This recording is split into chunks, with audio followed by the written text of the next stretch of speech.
Welcome to Local Everywhere.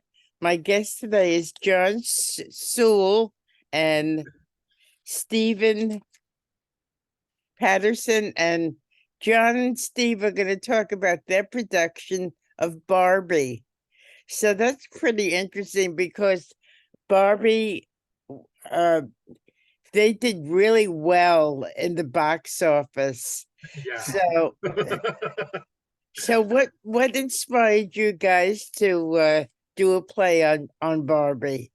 Well, we actually discovered this play back in 2011. 2011. Yeah, I was working at Stageworks in Hudson, and Which it no longer which exists. is no longer there. And the playwright Walton Beecham had submitted this play to Stageworks as a possibility, and I read it, and I found it really very, very funny. I was laughing out loud as I read it, and it seemed like a really interesting play. We Stageworks decided not to do it, but when we opened our doors in 2014, actually, we started looking at that play, and we thought we might do it in 2015. And 16, actually 16, yeah. and in our 2016 season. But we had trouble casting it because getting a Barbie out, there didn't seem to be any locals who could really manage it. And we, went down to New York to try to cast it. And unfortunately, young women who are Barbie lookalikes or potential Barbies have agents that don't like them leaving New York and coming to Catskill for a month. So we really couldn't cast it. And we had no reputation at that point because we hadn't been doing any shows. So that was a bit of a problem. So yeah, we had originally scheduled it and eventually just decided to cancel it because we didn't want to do it if we couldn't do it right. Right. So then this year, beginning of the year, first of all, we knew that this movie was coming Greta out. Gerwig's film was going to be coming out during the summer. And so we thought, well, let's look at Barbie again and see if we might be able to do it. So we looked at it again, and we looked around for people who might be able to do it. We ended up finding people. So we have a wonderful director named Rob Maitner who works out of New York City, a cabaret performer and director. And he was very interested in doing it. And we found a cast of 4 that could do it. We got a Ken that looked a lot like Ken, and a Barbie that was very voluptuous Barbie. Actually, she was not a skinny Barbie. She was a well developed Barbie, but she was more really Marilyn Monroe than yeah. But she was great, and so yeah, we were finally able to do it, and it was, and as you mentioned, it was we had big audiences. It was very successful. So I presume that you two went to the movie theaters to see the movie, right? Oh, certainly. Yes, we certainly did. Yes. So go ahead. I'm sorry. Well, it's quite bizarre. The play was written originally in 2009, and we did some tweaking with the playwright's permission to update it a little bit. But it's amazing how many of the same issues that came up in the film were also dealt with in the play. And it's kind of a sad commentary on how little we've evolved in women's issues in the interim. But it was, it's a really, really tricky play in terms of its tone to get right. We kind of told Rob when we were asking him if he might consider coming up to direct it. He has a wonderful, wonderful comic sensibility, and this play is kind of a combination of John Waters, if you know who he is, the filmmaker, and Pee Wee's Playhouse. It's really, really funny, but it's also very, very earnest and really kind of touching, and getting it exactly right, getting someone with the kind of camp sensibility to really get it right, what we knew was going to be difficult, and we were so lucky to find Rob because he absolutely nailed it, as did the cast. They were wonderful.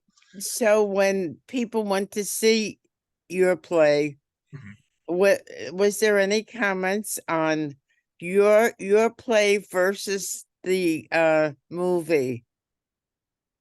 Yes, yes, absolutely. Yeah, people were. I think it was a different style. Certainly, I mean, theater, not movies, for one thing. Right. We didn't have there wasn't that much pink.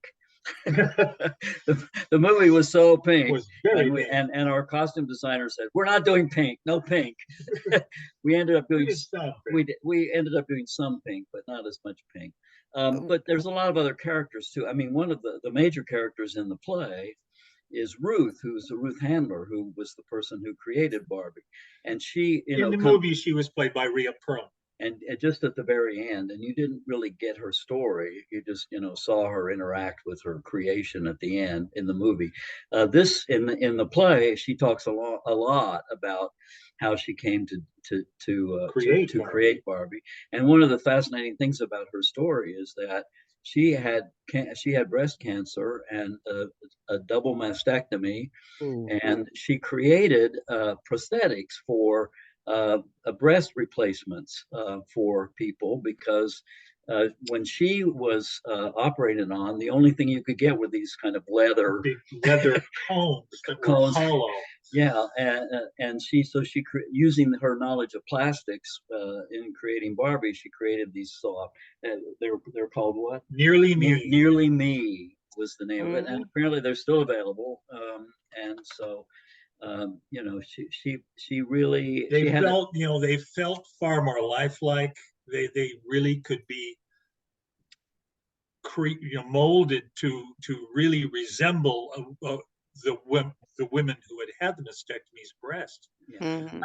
I think it was quite bizarre. One of the lines that the Ken character has in the play is, he says, chances are, if you've had a mastectomy, you're wearing Barbie's tits today. Oh boy. Wow. So that was, so that was a character. Then we have She-Ra was a character in our play, who's this kind of, marvelly superhero heroine, yes. So she confronts or has scenes with Barbie herself, and then there's also Danica Patrick, and Danica sort of was a big deal in 2009, not quite so much today, but she's a race car driver, the first woman race car driver in NASCAR. In NASCAR, and she is a character in the play and interviews Barbie, actually. And so there's a lot of byplay between these female characters that are kind of dealing with the way women are treated and um, uh, put on a pedestal, but also denigrated. And so a lot of those issues that were also issues in the movie are there in the play as well. So it was intriguing, and by the end, you're really you feel the kind of journey that Barbie takes in order to sort of feel comfortable in her own femininity, and how that works for girls that adopt Barbie as playthings. And so it's actually ends up being quite touching. As a baby boomer, I grew up before the Barbie craze started. Yeah. When I was a young girl, there was no Barbies. Right. So you look at Barbie was based originally on a German sex doll. That's the Is way. that real? Yes, Really? yes, absolutely. Ruth Handler found this doll in Germany, and she said, "You know what? I think this would work if we, well, again, she said before Barbie, all girls had to play with were baby dolls, and Right. so they were always expected to become mothers, Right. housewives. And she said, girls should have something that they can look up to, as to aspire to as being an adult. And so Barbie had 290 careers or something. I mean, every Barbie had a career. Yeah, she was a stewardess. She was an archaeologist. She was a doctor. She was, so I think that her idea was the girls could aspire to be To more than be just a pretty mother. much anything that they desired to be. And Right. that's one of the things that the Barbie character in the play is dealing with, is she doesn't know who she is, because her mother, Ruth, is constantly giving her new careers, and she can never settle down, and she doesn't ever feel comfortable in herself. So Mhm. Well, there's a lot of adults who struggle with what am I going to be when I grow up, right? yeah. Absolutely, yes, sure, absolutely. So when you went to see the movie and you knew the play quite well, did you think, oh, this is perfect, or oh, I would have changed this, or what was your feelings from the movie knowing the play? Um, well, they are very different creations. Theater's always different than movies, for one thing. I mean, we really enjoyed the movie, and as Stephen mentioned, it deals with a lot of the same issues. So many of the I same mean, issues. male versus female, and how females deal with that, and how they deal with career, and how they deal with motherhood, and all that stuff was there in the movie, and was there in the play as well. So we just saw a lot of echoes, I think. I mean, the style is very different. Mm. I mean, there's no beach party in this one. There is a desert, though. One of the characters that comes as a cowboy, and the cowboy rides in and greets Barbie, who is looking at, is an archaeologist, and they go back and forth. So, but I mean, Ken figures very much in the play as well. But you know, we had a great Ken. Well, Ken also played the cowboy. He also played G.I. Joe. He also played Jack Ryan, who was one of Barbie's co-creators with Ruth Handler. So, yeah, it was amazing. Barbie only played Barbie. All the three other actors in the play played many different characters. And there's a scene with Annette Funicello and Britney Spears as well, As Mouseketeers. As Mouseketeers with Barbie, yes, or former Mouseketeers. Former Mouseketeers. It was a reunion. Yeah. Yes, right. Yeah. Yes. So there were a lot of very quick costume changes. So your play took place in Catskill, New York. Right. Has performance, yes. Performance, I'm sorry. Has it been picked up by other theater groups? Not that I'm aware of. It was done originally was it Texas? Yeah, I know it was done in Texas, but was it Austin or? Yes, it was Austin, I believe. Okay, yeah, and that was back in 2011, so it had not been done since. And wow, we were the first ones to pick it up again after it was originally done. And well, like John said, we had originally hoped to do it in 2016, which would have been a lot closer to the original premiere. right. I really kind of expect now, since the reaction to our production was so positive, I do think that Walton is probably going to get approached by a lot more people who are going to want to do this play now. So did a lot of young girls come to your play?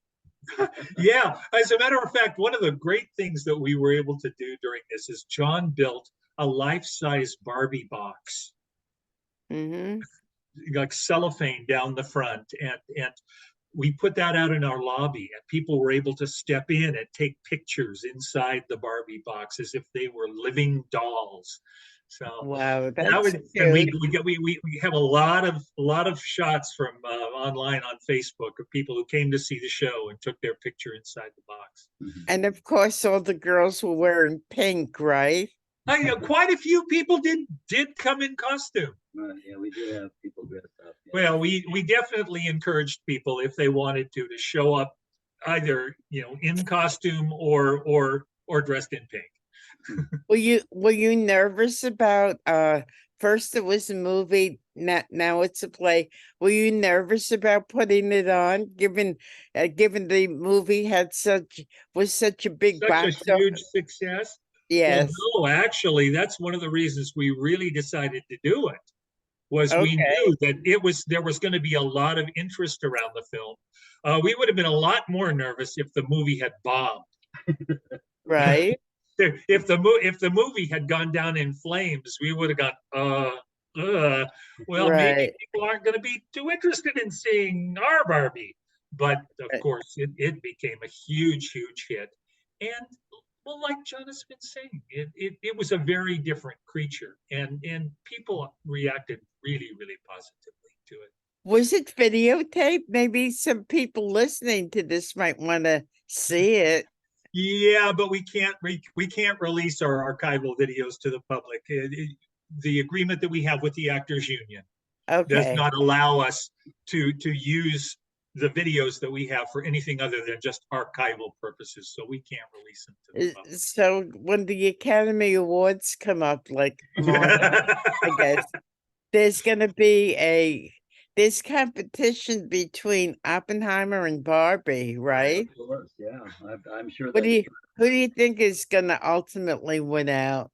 Oh, who knows? Uh-huh. I suspect there will be, well, Killers of the Flower Moon.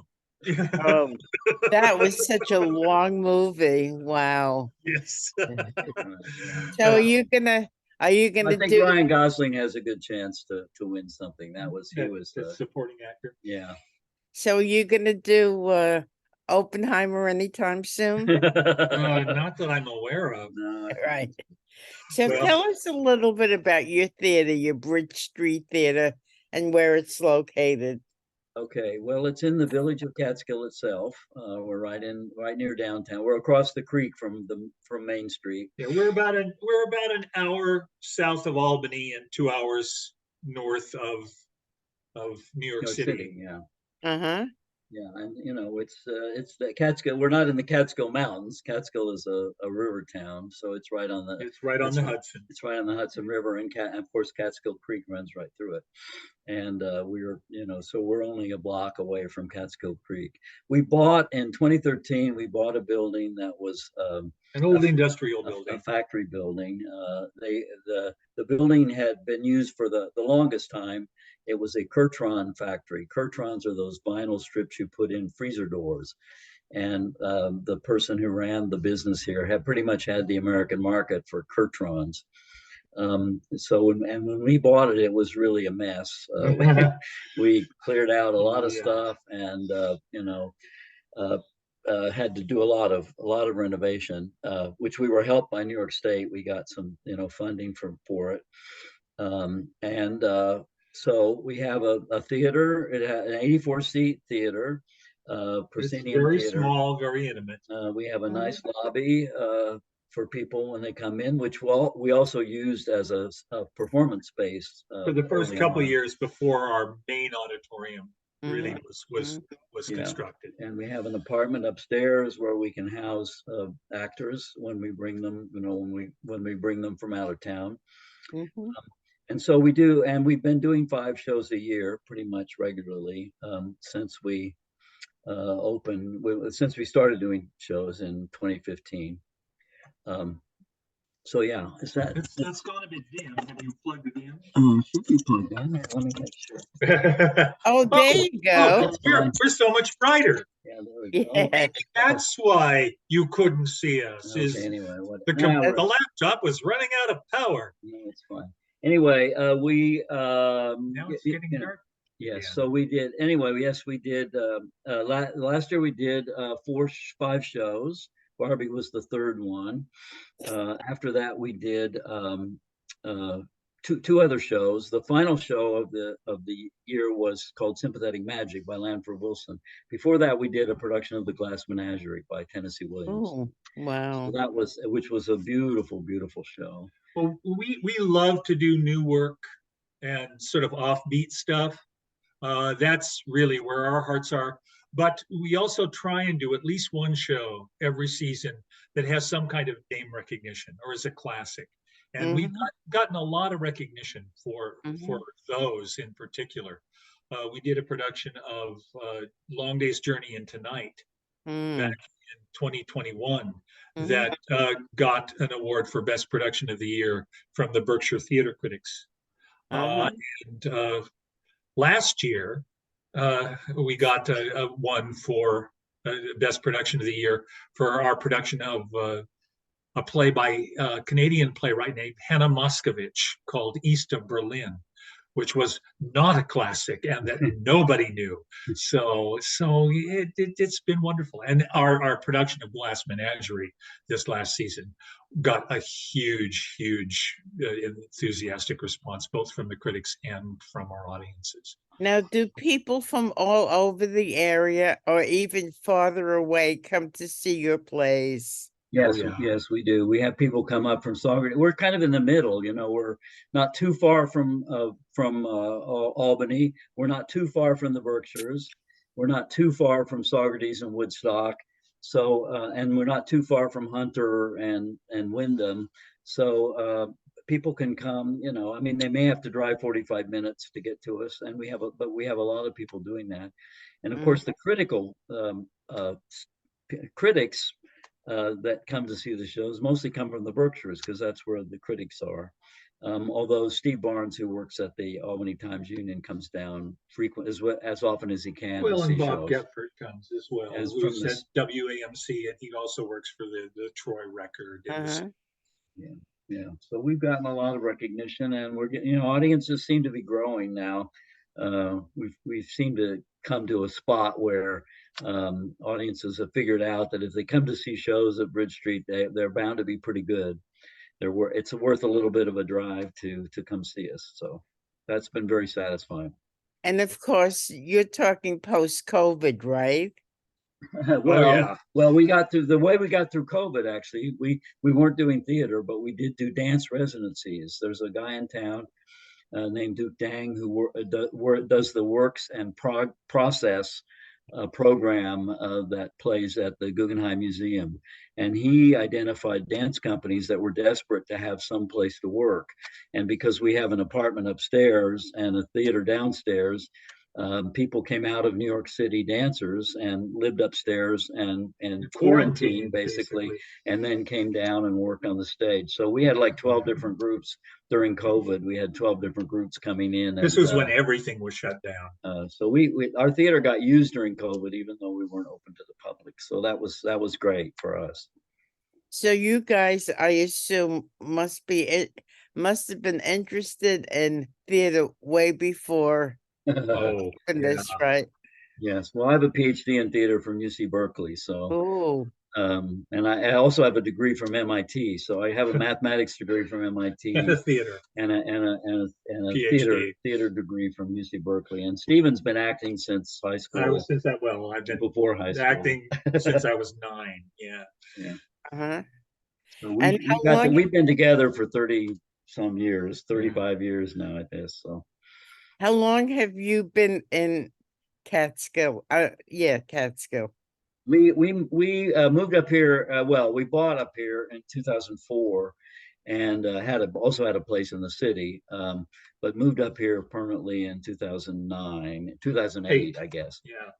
So we've been here several years anyway. We built a house up here that I designed, and so we live in the country basically, but work in this village doing theater.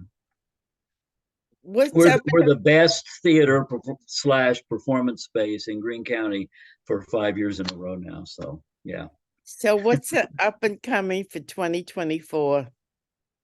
Well, we're going to bring back our production of The Glass Menagerie because we had to cancel the last 2 performances, sold out performances, because there was a COVID outbreak. There was a COVID outbreak. So that was very sad for us, but we managed to pull the actors that we used, but had to replace 1 actress, but we're pulling that back together. So we'll be doing that in April. We also do we're not getting batteries for some reason. Oh, you know what? I bet this just came out. Hold on just a second. Sorry. Put this. Oh, well. Yes. And in the meantime. In the meantime. Yes, there we go. Are you sure? Oh, brother. Well, where were you? I was with Glass Menagerie. Glass Menagerie, yes. And so after Glass Menagerie, we're going to do another show that's a very, very large cast for us. It's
Okay, sorry about that.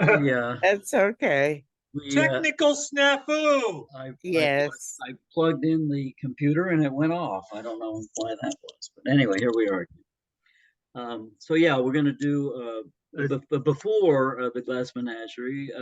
We do something we did last year. We're going to repeat.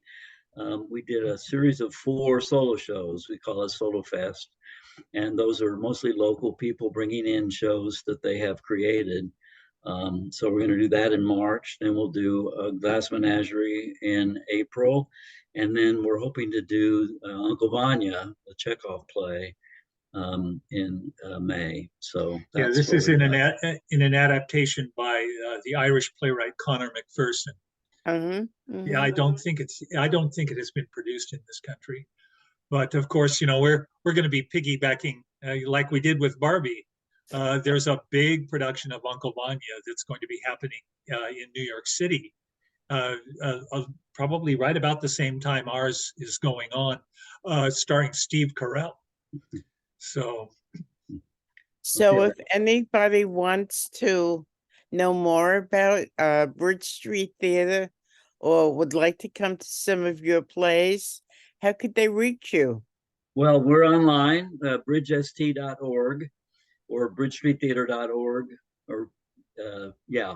And that's our website, That's our and website. that we constantly update that so people know what's going on and they can buy tickets there.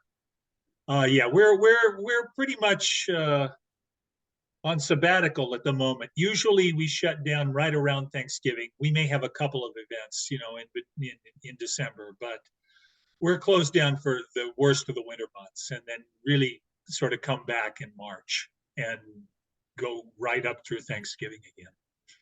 Great. It's been really wonderful talking to you guys. So Even though we're so dark and our computer shuts down. yes, yes, yes. So you've been listening to John how do you pronounce your last name? Sowle, just Oh, like, the It's fish. Dr. Sowle. Dr. Sowle, right. yeah. And Steven Patterson. And this is local everywhere.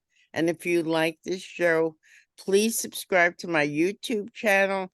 And more important, if you like it, please share this with your social media. Thank you. Have a great day. Thank you. And happy holidays. Thanks so much, Cynthia. Yeah, happy holidays to you. And